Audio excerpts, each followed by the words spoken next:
일본은 신종 코로나 바이러스 감염증 확산을 효과적으로 억제했다고 자평하다가 최근 확진자가 폭증하는 사태를 맞고 있습니다.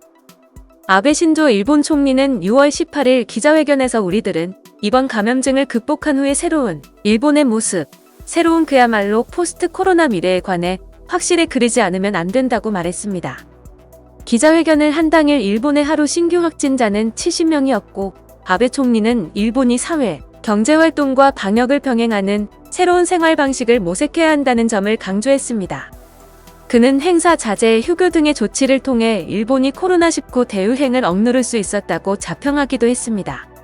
아베 총리는 5월 25일 회견에서는 인구당 감염자 수나 사망자 수를 주요 7개국 중에도 압도적으로 적게 억누르는 것이 가능했다. 그간 우리들의 대응은 확실하게 성과를 올렸으며 세계의 기대와 주목을 받고 있다고 자랑했습니다. 일본의 다른 강요는 코로나19 대응에 관한 일본의 독자성을 부각했습니다. 아소 타로 일본 부총리 겸 재무상은 6월 4일 참의원 재정금융위원회에서 일본의 코로나19 사망자가 미국이나 유럽 국가와 비교해 적은 것에 관해 넓을 만약을 가지고 있는 것이냐고 자주 전화가 걸려온다. 그런 사람들의 질문에 당신의 나라와 우리나라는 민도 수준이 다르다고 말하면 다들 입을 다문다고 말했습니다. 아소의 이런 발언에서는 일종의 자만심까지 엿보였습니다. 아베 내각 주요 인사들은 일본의 하루 신규 확진자가 100명 미만을 유지하는 등 감염 확산이 상당히 억제된 상태에서 이런 발언을 했지만 최근에는 상황이 완전히 바뀌었습니다. 일본의 신규 확진자는 지난달 초부터 눈에 띄게 증가하기 시작했고 지난달 말에는 최다 기록을 연일 경신했습니다. NHK 집계에 의하면 이달 1일까지 최근 일주일간 일본의 신규 확진자는 8,100명에 육박했습니다. 긴급 사태가 선언된 기간 확진자 증가 평균 속도가 일주일에 1,800명에 못 미쳤던 점에 비춰보면 최근 감염 확산 속도는 당시의 레벨을 웃도는 셈입니다. 이에 따라 1일까지 일본의 누적 확진자는 38,637명으로 늘었습니다. 한국의 약 2.7배 수준입니다.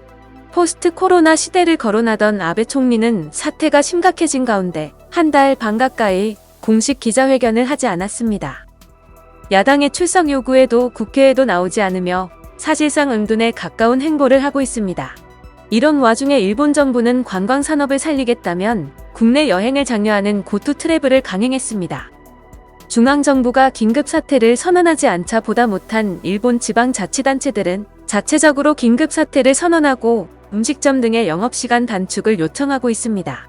일본 정부가 뒷짐을 지고 있으니 지방자치단체들이 자구책을 모색하는 양상입니다.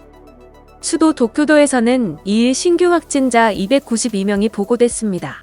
이에 따라 도쿄의 누적 확진자는 13,455명으로 늘었다고 NHK는 전했습니다. 나흘 만에 300명 미만을 기록하기는 했으나 지난주 일요일 신규 확진자보다는 많습니다.